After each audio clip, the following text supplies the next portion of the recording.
Hi everybody, welcome back to my channel. I am so happy to be back. As you know, if you follow me, I was appointed the decorator for my daughter's baby reveal. She's having her first baby in December, and I made all of the decorations, and let me tell you something, Dollar Tree was a lifesaver. I used mostly all Dollar Tree products just to make this come to fruition. We had a great time and everything looked beautiful. If you're having a party, make sure to check out Dollar Tree because the savings are incredible. And the results are in. We're having a baby boy. I am over the moon happy and can't wait to see my grandson's little face. So let's get into these DIYs. Back in December, I think it was, I got these cutting boards at the Target dollar spot. They were 90% off, so I paid 50 cents for them. I got like 3 of them. I've had these laying around for a while and I came up with this idea. I've seen these cutting board risers all over the place, but they're way expensive. So I decided to make them myself. Okay, so for the first version of this riser, I'm going to use 2 of these Dollar Tree rolling pins, and I'm going to go ahead and mark them at the halfway point, which is about 6 inches. I don't have a miter saw, so hubby was kind enough to buy me this Stanley sharp tooth saw. This is huge. Yes, I'm bringing out the big guns for this one. And what I'm going to do is I'm just going to cut this in half. I do this for both rolling pins, but I'm only going to show you one because showing you both would be redundant.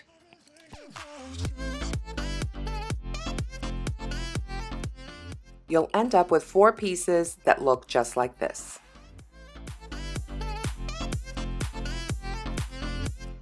Now these rolling pins are kind of fat in the middle and then they taper off at the end, and the ends are what I want to use as my legs. So I measure 2.5 inches from the bottom, and then I saw all 4 pieces the same way, 2.5 inches.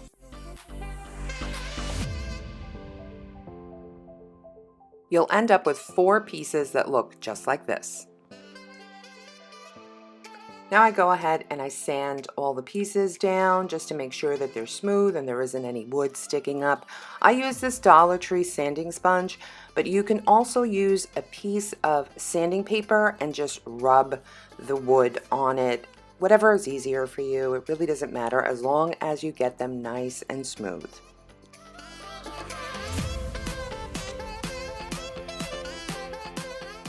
Now I use a combination of Gorilla Wood Glue and the Super Glue Gel to attach these little legs to the cutting board.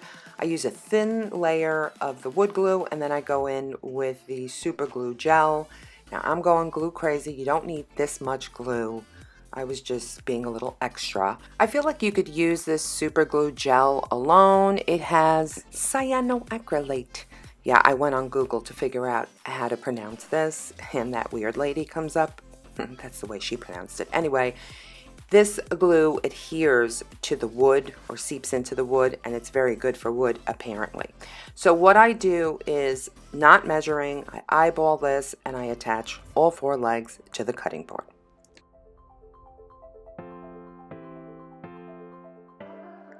Now I went ahead and stained this with some Varathane Provincial wood stain. Originally I was going to stain this and leave it stained and not paint it, but I changed my mind, although I loved the color. This Provincial wood stain is just such a beautiful, stain, but I paint everything white. So I ended up giving this 3 coats all over, top, bottom, legs, everything.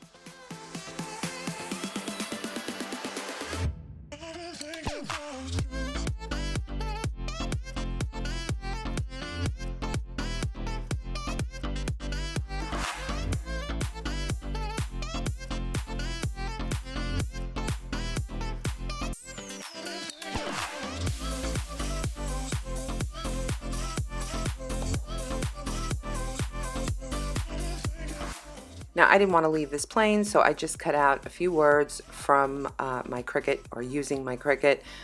general store, something I saw online and I loved it, so I tried to replicate it. And you can use Dollar Tree stickers. I have a Cricut, so why not use it? I use the Dollar Tree clear contact paper to adhere my vinyl onto my projects, and I love it. It's cheap and it works. I say this in all my videos, but really and truly it does work. So I just go ahead and then I take out the air bubbles, and I also cut the words. I can't work with something so large. I don't know why, I just can't. Go ahead and attach the vinyl to my cutting board, and then again I just use this Cricut tool to kind of get the words to stick, and then I pull up the contact paper and I do the same for all the words.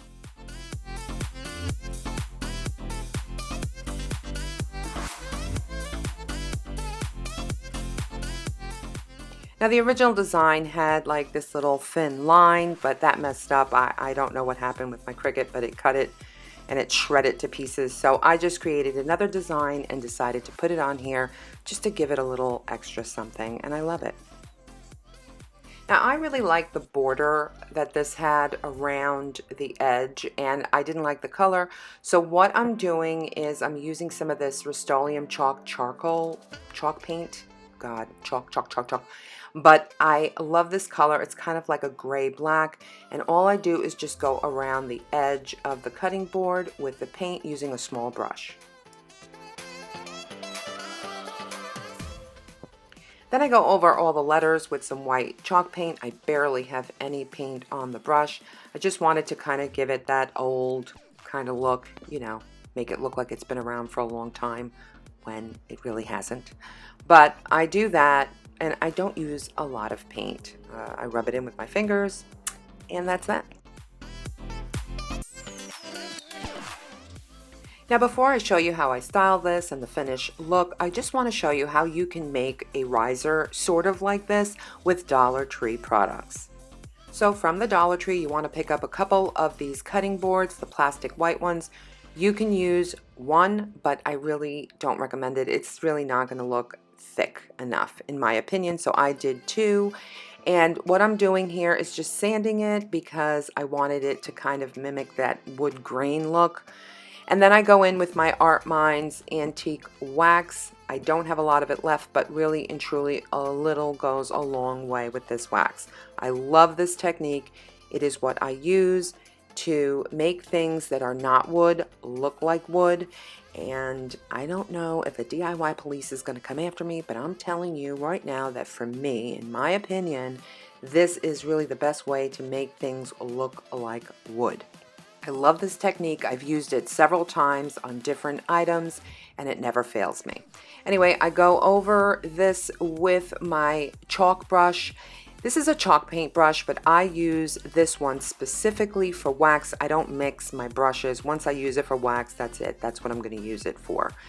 And I just go over the top part of both cutting boards. If I could change one thing about this, it would be I wouldn't sand sideways. I don't like the way those little scratch marks look, but you live and you learn.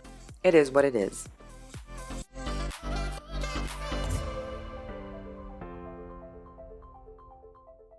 Now, if you've been following me for a while, you know that I used these little bubble containers as little legs for my shabby chic chair, which I took apart. Yeah, I know, but I have to reuse things. I'm going to be cutting all 4 of these little cones at that mark where I just pointed out to you. Now I put it on my miter box, and the first cut I'm going to be making with this gigantic saw. Now I know what you might be thinking, why such a big saw for a little tiny thing? It's like swatting flies with a sledgehammer. But the thing is, this Dollar Tree saw is really for the birds. So I needed to make, the first cut with the big one, and then I went in with the smaller one. And I do this to all 4 cones.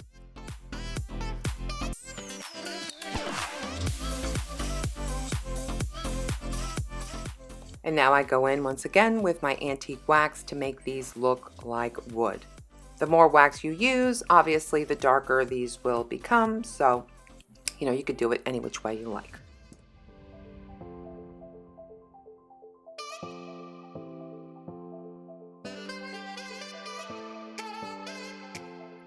Now I'm going to attach the boards together. You notice I didn't do the bottom of either one of them. And you see how nice and thick two of them look. One of them really wouldn't be good for this project. That's in my opinion. You could even use 3 if you wanted the look to be thicker. So I go in with my super glue gel once again, and I just go all the way around the edges of one of the cutting boards. I don't do it to both.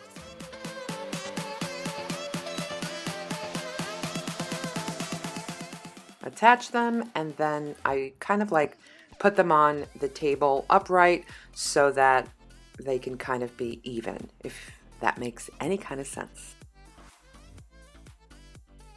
Now don't worry if some of the wax chips off. I didn't wait for this to dry and went ahead to do this part of the project, but all you have to do is just dab it a little once everything is done.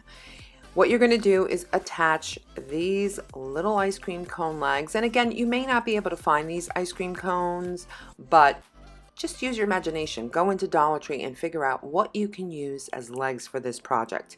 And I just go ahead and again, I eyeball it. I don't measure anything, and I attach all 4 of them to the cutting board.